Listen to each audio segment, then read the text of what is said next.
전능하사 천지를 만드신 하느님 아버지를 내가 믿사오며 그 외아들 우리 주 예수 그리스도를 믿사오니 이는 성령으로 잉태하사 동정녀 마리아에게 나시고 본디오 빌라도에게 고난을 받으사 십자가에 못 박혀 죽으시고 장사한 지 사흘 만에 죽은 자 가운데서 다시 살아나시며 하늘에 오르사 전능하신 하늘 편에 앉아 계시다가 저리로서 산 자와 죽은 자를 심판하러 오시리라.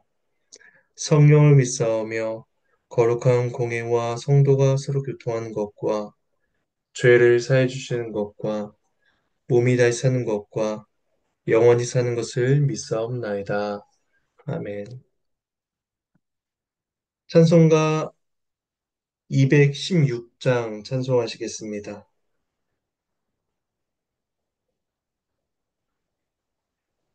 찬송가 216장 1절과 4절을 찬송하시겠습니다. 이렇게 찬송합니다.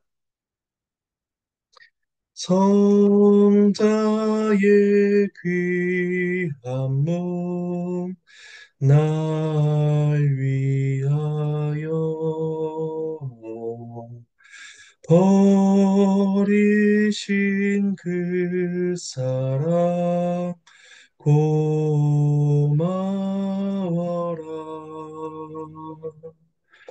내 머리 숙여서 주님께 비는 말 나무어 주님께 바치리까.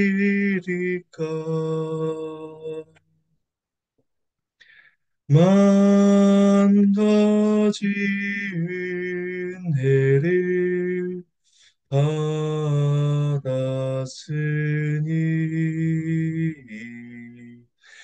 내 평생 슬프나 즐거우나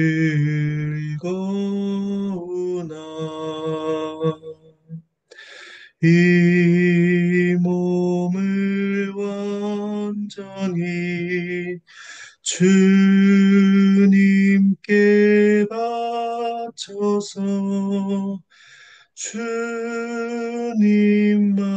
위하여 늘 살겠네.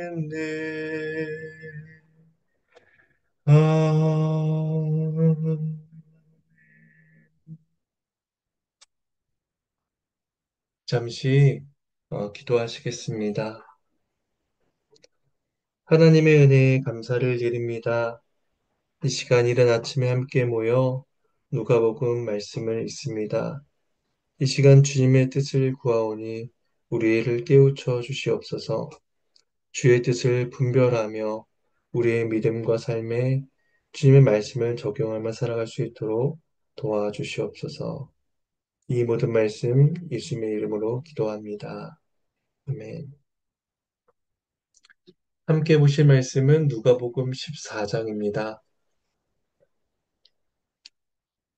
누가복음 14장 25절에서 35절 말씀입니다. 함께 주의 말씀을 나누겠습니다. 오늘 말씀은 예수님께서 예루살렘을 향해 가시던 중에 무리들을 향해 제자도를 가르치신 장면입니다. 자기 십자가를 지고 그리스도를 따라 살아가고자 애쓰는 우리 모두에게 하나님의 은혜가 있기를 소망합니다. 먼저 25절에서 27절 말씀을 봉독하겠습니다. 수많은 무리가 함께 갈새 예수께서 돌이키사 이르시되 물은 내게 온 자가 자기 부모와 처자와 형제와 자매와 더욱이 자기 목숨까지 미워하지 아니하면 능히 내 제자가 되지 못하고 누구든지 자기 십자가를 지고 나를 따르지 않는 자도 능히 내 제자가 되지 못하리라. 하나님의 말씀입니다. 무리와 함께 예루살렘으로 올라가시던 예수님은 몸을 돌이켜 제자도에 대해서 말씀을 하십니다. 앞서 9장 23절 단락에서 이미 제자도에 대한 가르침을 주시며 자기 부인, 자기 십자가를 짐, 목숨을 잃음으로써 얻음, 이러한 진리들을 말씀하셨습니다. 여기서도 비슷한 내용이 등장하지만 그간에 있었던 일들을 통해서 그 예수님의 제자도의 의미가 더욱더 풍성해지고 있습니다. 먼저 예수님의 제자가 되고자 하는 사람은 가족뿐만 아니라 자기 목숨까지도 미워해야 합니다. 미워하다라는 말은 단지 감정의 표현이 아니라 둘 중에서 선택하지 않는 쪽에 대한 태도를 의미합니다. 이제까지 가장 소중하게 생각하고 인생에 영향을 끼치는 그 대상마저도 예수님보다 가치가 낮은 것으로 여겨야 한다는 것입니다. 그리스도의 제자는 복음과 하나님의 나라를 삶의 최우선으로 두어야 합니다. 나에게 가장 소중한 사람들, 그리고 천하보다 더 중요한 나 자신보다도 그리스도를 더 귀하게 여기고 사랑해야 한다는 것입니다. 압달락에서 큰 잔치에 초청받았던 사람들은 밭을 구입하고 소를 구입하고 또 결혼을 했다라는 이유를 대면서 거절을 하였는데 이것들은 모두 가족 중심의 대소사라고 할 수 있습니다. 그들은 자신들의 일을 중요하게 여겼고 사랑했습니다. 만일 잔치에 참여하는 것을 가장 중요한 가치로 여겼다면 밭과 소를 구입했어도 잔치에 참여했을 것이며 또 결혼을 했어도 그 잔치의 초청을 거절하지 않았을 것입니다. 그러니까 예수님의 제자가 되는 것도 마찬가지입니다. 자신의 목숨까지도 예수님보다 더 가치 있게 생각하지 말아야 된다라는 것입니다. 그리고 또한 제자는 자신의 십자가를 지고 예수님을 따라야 합니다. 그렇지 않다면 제자가 될 수 없습니다. 지금 예수님께서 예루살렘으로 걸어가고 계신 목적은 십자가에서 죽으시기 위함이었습니다. 예수님과 함께하는 사람, 예수님의 길을 따라가는 사람 역시 그분과 같은 목적을 가지고 살아야 하는 법입니다. 예수님께서 아버지의 뜻을 따르기 위해 십자가를 지셨으니 그분의 제자들 역시도 하나님의 뜻을 따르기 위해 방해가 되는 것들을 모두 포기해야만 합니다. 그 길은 결코 평탄하고 행복하지만은 않습니다. 고난의 길이며 좁은 길이며 또 수치의 길이기도 합니다.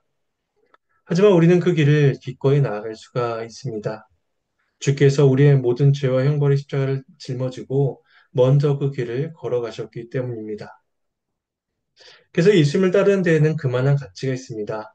그 가치를 헤아리지 못하는 사람이라면 언제든 제자의 길을 포기하게 될 것입니다. 그래서 예수님은 두 가지 비유를 통해서 제자가 되려는 사람들은 스스로 그 가치를 따져볼 것을 설명하십니다. 28절에서 32절 말씀을 봉독하겠습니다. 너희 중에 누가 망대를 세우고자 할진대 자기의 가진 것이 준공하기까지에 족할는지 먼저 앉아 그 비용을 계산하지 아니하겠느냐. 그렇지 아니하여 그 기초만 쌓고 능히 이루지 못하면 보는 자가 다 비웃어 이르되 이 사람이 공사를 시작하고 능히 이루지 못하였다 하리라. 또 어떤 사람이 다른 임금과 싸우러 갈 때에 먼저 앉아 1만 명으로 저 2만 명을 거느리고 오는 자를 대적할 수 있을까 헤아리지 아니하겠느냐. 만일 못할 터이면 그가 아직 멀리 있을 때에 사신을 보내어 화친을 청할지니라. 하나님의 말씀입니다.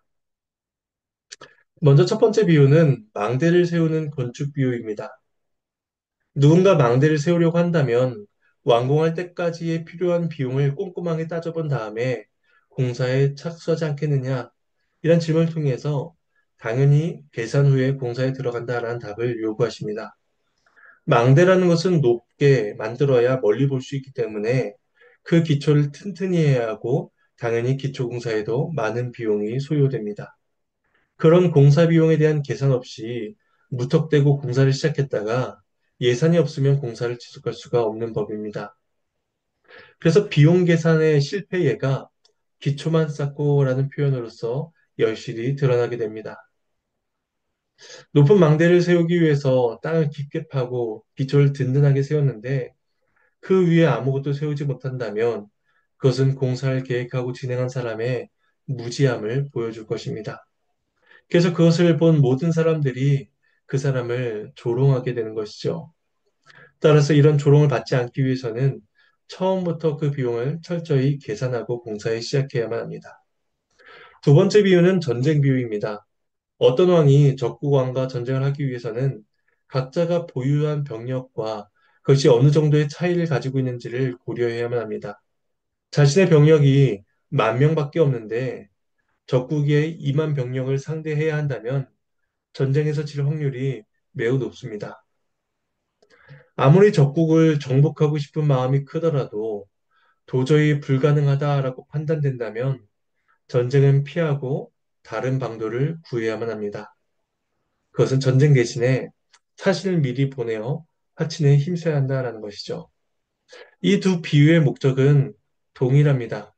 건축이든 전쟁이든 어떤 일을 시작하기 전에는 그 일이 어떤 일인지를 정확히 알고 내가 감당할 수 있는 일인지 또 감당할 수 없다면 어떤 대비책을 마련해야 하는지를 생각해야 한다라는 것입니다. 마찬가지로 그리스도의 제자가 되려고 하는 사람은 예수 그리스도를 따른다는 것이 어떤 의미인지 끝까지 자기 십자가를 질 각오가 되어 있는지 희생과 헌신을 감수할 준비가 되어 있는지 이것들을 따져보아야 한다는 것입니다. 제자가 되려면 심사숙고하여 신중하고 지혜롭게 결정해야 합니다. 왜냐하면 영원한 목숨이 걸린 문제이기 때문입니다. 자기 전부를 걸 만한 가치가 있다라는 확신과 희생할 각오가 없다면 고난이 닥쳤을 때에 후회할 것이고 또 그 길 가운데 도망하려고 하게 될 것입니다. 그렇다면 예수님을 따르고자 하는 사람들이 여러 가지 사항들을 신중하게 생각하고 고려했을 때에 그 제자의 길을 포기하는 일이 있게 될까요? 어떻게 자기 부정이 가능한가?